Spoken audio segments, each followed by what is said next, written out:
Hi hello welcome to cricket మావా.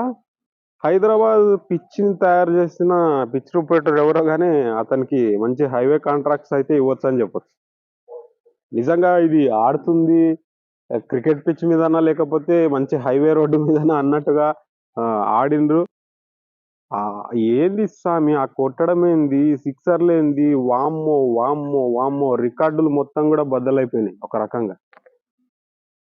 RCB గతంలో చేసినటువంటి 263 రన్స్ ని కూడా రికార్డు బ్రేక్ చేసింది. అదే విధంగా చేజింగ్ లో మరో జట్టు కూడా 240 ప్లస్ స్కోర్ కొట్టిందంటే అర్థం చేసుకోవచ్చు ఏ విధంగా ఉంది పిచ్చు, ఏ విధంగా బౌలర్లకి నరకం చూపించింది, బ్యాటర్స్ కి స్వర్గధామంగా నిలిచింది.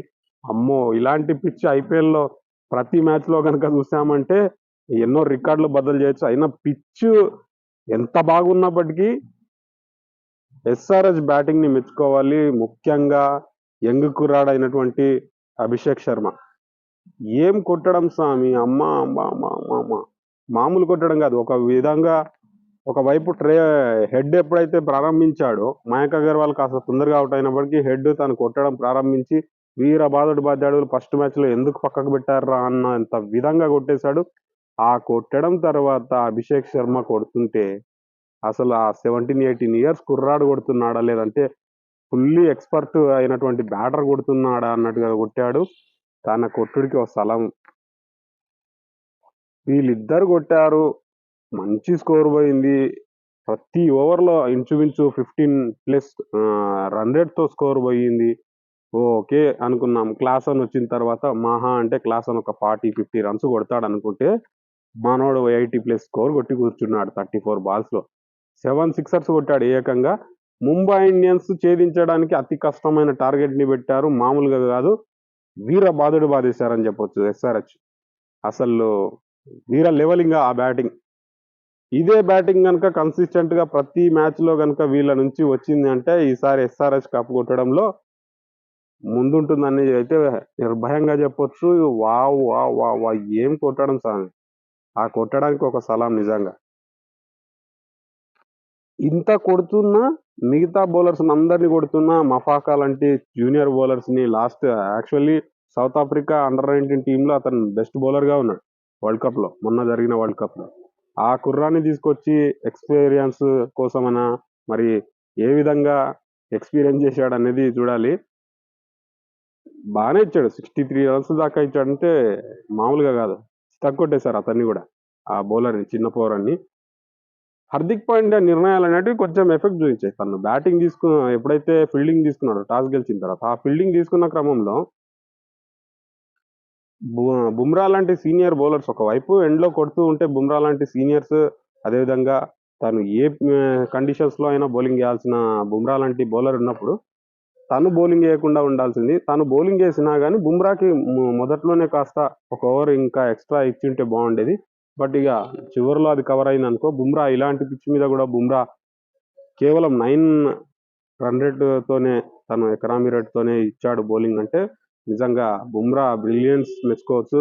నిజంగా బుమ్రా ఎలాంటి పిచ్ మీద అయినా పిచ్ తో సంబంధం లేకుండా ఆ యార్కర్స్ వేయడం కానీ, తను ఆ రన్స్ కట్టడి చేయడం అనేది కానీ చాలా జరిగింది. బుమ్రా కట్టడి చేయకపోతే ఇంకా స్కోర్ పోయేది. 300 కూడా పోయినా ఆశ్చర్యం లేదు, 300 పోయేది. ఆ కొట్టడం చూస్తే ఖచ్చితంగా చాలా పోతుంది అనుకున్నాం. అక్కడికి క్లాసన్ ఎప్పుడైతే ఆ 84-88 రన్స్ తను యాడ్ చేశాడో, బీభత్సంగా యాడ్ చేశాడు. మనం అనుకున్న దానికంటే కూడా ఎక్కువ యాడ్ చేశాడని చెప్పాడు. ఆ తర్వాత ముంబై ఇండియన్స్ ఎప్పుడైతే 278 రన్స్ చేజింగ్ చేస్తుంది అనుకున్న క్రమానికి మామూలు స్టార్టింగ్ కాదు. వాళ్ళకు వచ్చిన స్టార్టింగ్ కనుక ఇంకొక 3 ఓవర్స్ 4 ఓవర్స్ ఉండింటే మాత్రం ఖచ్చితంగా ముంబై ఇండియన్స్ ఒక చరిత్రనే సృష్టించేది. ఆ చరిత్రకి ఇక మన హైదరాబాద్ హైవే కారణమయ్యేది. కానీ అవేవి కాకుండా ప్యాట్ కమిన్స్, అదేవిధంగా జయదేవ్ ఉనాద్కర్ ఇద్దరు కూడా అడ్డుకట్ట వేశారని చెప్పొచ్చు.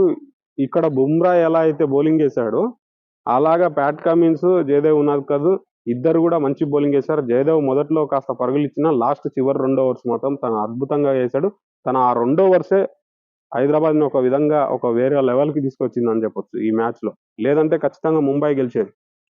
ముంబై ప్రారంభం ఎప్పుడైతే చేజింగ్ చేసిందో, ఆ చేజింగ్ చేసే క్రమంలో ఇషాన్ కిషాన్, రోహిత్ శర్మ కొడుతూ ఉంటే మొదటి 3 ఓవర్స్‌లో 50 రన్స్ కంప్లీట్ చేసేసుకున్నది. అబ్బో! వీళ్ళు చేజింగ్ చేస్తార్రా స్వామి అన్నట్టుగా కొట్టేశారు.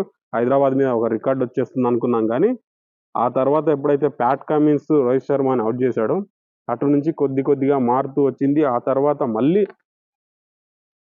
మిడిల్ ఓవర్స్‌లో మళ్ళీ ఆశ కల్పించాడు. తిలక్ వర్మ ఎప్పుడైతే తన అద్భుతమైన ఈ పిచ్ మీద తనకు మంచి రికార్డ్ ఉంటుంది. అదేవిధంగా ఈ పిచ్ మీద ఆడిన అనుభవం కూడా ఉంటుంది కాబట్టి, తను అద్భుతమైన బ్రిలియన్స్ బ్యాటింగ్ చూపించాడు. ఒకవైపు నమందిర్ మొదటి మ్యాచ్‌లో కూడా అదే విధంగా అద్భుతంగా ఆడాడు. ఈ మ్యాచ్‌లో కూడా అద్భుతంగా ఆడాడు. తను ఒక 35+ రన్స్‌తో తను కూడా కాంట్రిబ్యూషన్ ఇచ్చాడు. వీళ్ళిద్దరి మధ్య వచ్చిన ఆ 90 రన్స్ పార్ట్నర్‌షిప్ ఏదైతే ఉందో తిలక్ వర్మ, నమందిర్ మధ్యల ఆ 90 రన్స్ పార్ట్నర్‌షిప్ వచ్చిన తర్వాత ముంబై ఇండియన్స్ వాళ్ళు సేమ్ అదే టైంలో వీళ్ళ స్కోర్‌ని లెక్క వేసుకుంటే ఖచ్చితంగా ముంబై ఇండియన్స్ విజయం సాధించే అవకాశాలు ఉంది అనుకున్నాం.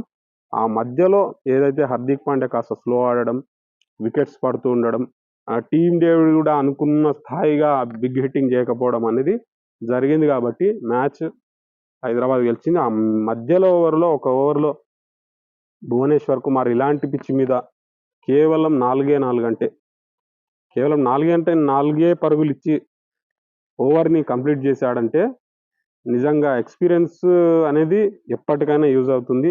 అది భువనేశ్వర్ కుమార్ లాంటి స్వింగ్ బౌలర్ ఇలాంటి రాడ్ పిచ్ మీద, ఇలాంటి హైవే పిచ్ మీద కేవలం 4 పరుగులు ఇచ్చి కట్టడి చేశారంటే మరి అర్థం చేసుకోవచ్చు తన బ్రిలియన్స్ గురించి, తన ఆట తీరు గురించి. నిజంగా ఒక అద్భుతమైన మ్యాచ్ అని చెప్పొచ్చు. ఇలాంటి మ్యాచ్‌లు ఈ ఐపీఎల్‌లో మళ్ళీ చూడాలి. ఎందుకంటే ఇలాంటి మ్యాచెస్ ఉంటే ఖచ్చితంగా ఇంట్రెస్ట్ అనేది ప్రేక్షకులకు ఎక్కువగా వస్తుంది. ఈ ఓవరాల్ ఐపీఎల్‌లో ఏదైతే మనం మొదటి మ్యాచ్ నుంచి ఈ 8థ్ మ్యాచ్ వరకు చూసుకుంటూ వచ్చామో home conditions, home players, home టీమ్సే విజయాలు సాధిస్తూ వచ్చాయి. ఇక్కడ కూడా ఆ రికార్డ్‌ని బ్రేక్ కాకుండా మన హైదరాబాద్ హైవే మీద ఒక కన్వే అయితే చేసింది. సూపర్ అని చెప్పొచ్చు. అదేవిధంగా ముంబై ఇండియన్స్ కూడా వాళ్ళు ఆ టార్గెట్ ఉన్న సమయంలో ఒక అద్భుతంగానే ఆడారని చెప్పొచ్చు. 243 ఏదైతే వాళ్ళు కొట్టారో చేజింగ్‌లో కూడా ఒక టీమ్ 243+ స్కోర్ కొట్టడం అనేది హైయెస్ట్ రికార్డు వీళ్ళకే ఉంది ముంబైకి. అదేవిధంగా ఆర్‌సీబీ గతంలో చేసినటువంటి 263 రన్స్ ఏదైతే ఉందో ఆ రికార్డుని బ్రేక్ చేసేసి 277 రన్స్ అయితే బోర్డు మీద పెట్టేసి ఒక రికార్డునైతే హైదరాబాద్ తిరగరాసింది. 5 టైమ్స్ ఛాంపియన్ అయినటువంటి ముంబై ఇండియన్స్ లాంటి జట్టు మీద 277 రన్స్ కొట్టి రికార్డు సృష్టించారు అంటే హైదరాబాద్ బ్యాటింగ్ ఎలా ఉంది? మన హైదరాబాద్ వాళ్ళ దమ్‌కి బిర్యానీ ఇచ్చారని చెప్పొచ్చు. అద్భుతంగా నిజంగా ఇలాంటి మ్యాచ్‌ని ఎవరు కూడా మిస్ కాకుండా చూడడం అనేది మన అదృష్టం. నేనైతే గతంలో జరిగిన 7 మ్యాచెస్‌లో కొన్ని మ్యాచెస్ మిస్ అయ్యాను. కానీ ఈ మ్యాచ్ మాత్రం పూర్తిగా చూశాను. నాకు నా అదృష్టమా, నా వర్క్ ప్రెషర్స్ వల్ల కాస్త ఈ మధ్య టైం దొరకట్లేదు. బట్ ఈ మ్యాచ్‌కి పూర్తి టైం దొరికింది. పూర్తిగా మ్యాచ్ చూడడం జరిగింది. ఆ తర్వాత బాగా అలసిపోయిన తర్వాత పడుకున్నాను. పొద్దున్నే లేసి ఖచ్చితంగా వీడియో చేయాలనుకున్నాను. వీడియోనైతే చేశాను. మరి ఈ వీడియో గురించి మీరేమనుకుంటున్నారు? మీ యొక్క కామెంట్ రూపంలో మీ యొక్క అభిప్రాయాన్ని తెలియజేయండి. అదేవిధంగా వీడియోని లైక్ చేయండి, సబ్స్క్రైబ్ చేయండి. మీ మిత్రులందరికి కూడా ఈ వీడియోని షేర్ చేయండి.